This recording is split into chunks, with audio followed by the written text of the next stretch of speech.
নমস্কার বন্ধুরা, লক্ষ্মীর ভাণ্ডার প্রকল্পের টাকা আবারও বৃদ্ধি করা হতে পারে।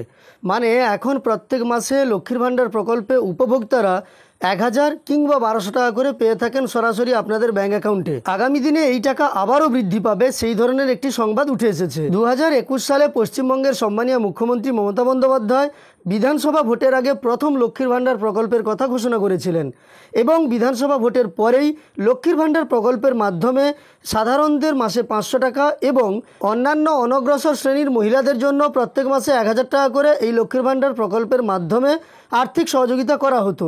কিন্তু 2024 সালে বাজেট অধিবেশনের সময় মুখ্যমন্ত্রী মমতা বন্দ্যোপাধ্যায় ঘোষণা করেছিলেন যে এই লক্ষ্মীর ভাণ্ডার প্রকল্পের টাকা আপনাদের বৃদ্ধি করে 500-র জায়গায় 1000 এবং 1000 যারা পেতেন তাদের জন্য কিন্তু 1200 টাকা করে দেওয়া হয়েছিল এবং এপ্রিল মাস থেকে এই বর্ধিত লক্ষ্মীর ভাণ্ডার প্রকল্পে ভাতা দেওয়া শুরু হয়ে যায় সরাসরি মহিলাদের ব্যাঙ্ক অ্যাকাউন্টে। আবারও এই লক্ষ্মীর ভাণ্ডার প্রকল্পে ভাতা বাড়ার কথা, এই ধরনের একটি সংবাদ উঠে এসেছে। আজকের ভিডিওতে এই সম্পর্কিত সমস্ত তথ্য আপনাদের দেখাবো।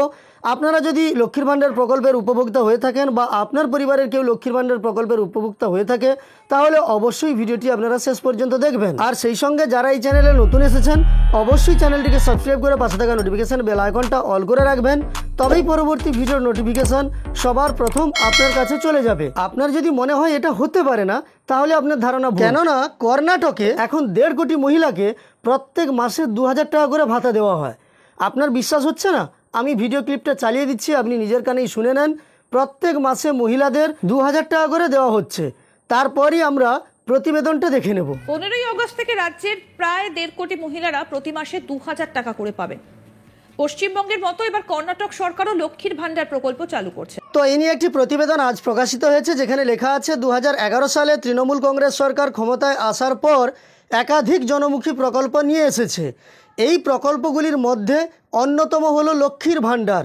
বাংলার মা বোনেদের জন্য মুখ্যমন্ত্রী মমতা বন্দ্যোপাধ্যায় লক্ষ্মীর ভাণ্ডার প্রকল্পের মাধ্যমে ভাতা দেওয়ার সিদ্ধান্ত নেন। অনেক রাজনৈতিক বিশেষজ্ঞ মনে করেন তৃণমূল কংগ্রেস সরকার এই প্রকল্পের মাধ্যমে সমাজের বৃহত্তর অংশের মন জয় করতে সক্ষম হয়েছে। অনেকের মতে সদ্য শেষ হওয়া লোকসভা নির্বাচনে লক্ষ্মীর ভাণ্ডার প্রকল্প বাড়তি মাইলেজ দিয়েছে তৃণমূলকে। লক্ষ্মীর ভাণ্ডার প্রকল্প চালু করা হয় 2021 সালে। সেই সময় সাধারণ শ্রেণীর মহিলাদের মাসে 500 টাকা ও তফসিলি শ্রেণীর মহিলাদের মাসে 1000 টাকা করে ভাতা দেওয়া হতো। 2024 সালের লোকসভা নির্বাচনের আগে পশ্চিমবঙ্গ সরকার এই ভাতার পরিমাণ প্রায় দ্বিগুণ করে দেয়। সাধারণ শ্রেণীর মহিলাদের জন্য 500 টাকা করে ভাতা বেড়ে হয় 1000 টাকা। তফসিলি শ্রেণীর মহিলাদের জন্য 1000 টাকা থেকে ভাতা বৃদ্ধি পেয়ে হয় 1200 টাকা। তবে এবার বড় খবর উঠে আসছে লক্ষ্মীর ভাণ্ডার প্রকল্প নিয়ে। সূত্রের খবর অনুযায়ী ফের একবার লক্ষ্মীর ভাণ্ডার প্রকল্পে ভাতা বৃদ্ধি হতে পারে। এটাই আপনাদের আমার দেখানোর ছিল। ভবিষ্যতে 1000 ও 1200 টাকা থেকে বাড়িয়ে 1500 ও 2000 টাকা ভাতা হতে পারে লক্ষ্মীর ভাণ্ডারে। লোকসভা নির্বাচনে লক্ষ্মীর ভাণ্ডার প্রকল্প যে তৃণমূলকে অক্সিজেন দিয়েছে তা বলার অপেক্ষা রাখে না। তাই অনেকে মনে করছেন আগামী বিধানসভা নির্বাচনের আগে মমতা বন্দ্যোপাধ্যায় লক্ষ্মীর ভাণ্ডারের ভাতা বৃদ্ধি করতে পারেন। তাহলে কবে বৃদ্ধি হতে পারে লক্ষ্মীর ভাণ্ডার প্রকল্পের টাকা, সেই নিয়েও কিন্তু সময় দেওয়া আছে।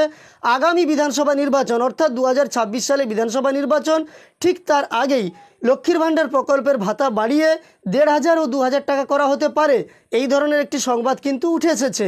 আপনারা জানেন আগে 500 ছিল, তারপর 1000 ও 1200 হলো, আগে 500 ও 1000 ছিল এবং এখন 1000 ও 1200 হয়েছে। ভবিষ্যতে 1500 ও 2000 হতেই পারে, কারণ কর্ণাটকের নিউজটা আপনাদের আমি শুনিয়েছি, সেখানে তো প্রথম থেকেই ভাতা 2000 টাকা করে দেওয়া হচ্ছে। যাই হোক, আগামী দিনে এই ধরনের আরও সংবাদ যদি উঠে আসে তাহলে আপনাদের আমি জানিয়ে দেব ভিডিওর মাধ্যমে। এই ভিডিওটি ভালো লাগলে একটি লাইক করবেন, আপনি কি মনে করছেন কমেন্টে জানাবেন। আর এই ধরনের আরও তথ্য পাওয়ার জন্য চ্যানেলটিকে সাবস্ক্রাইব করে পাশে থাকা নোটিফিকেশান বেল আইকনটাও অল করে রাখবেন। ভিডিওটি শেষ পর্যন্ত দেখার জন্য অসংখ্য ধন্যবাদ।